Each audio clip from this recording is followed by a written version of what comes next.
In this video from FFX, we'll show you how to use an M-Class dust extractor.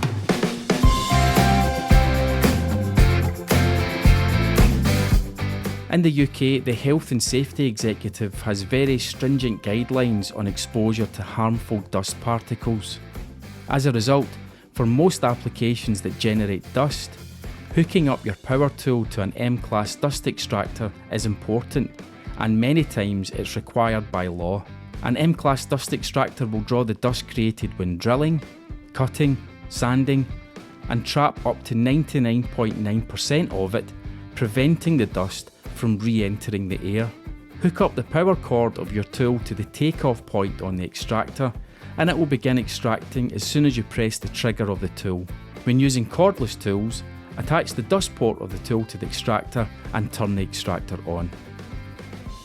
Many M-Class dust extractors also double as vacuum cleaners, allowing you to quickly clean up the workspace when you've finished.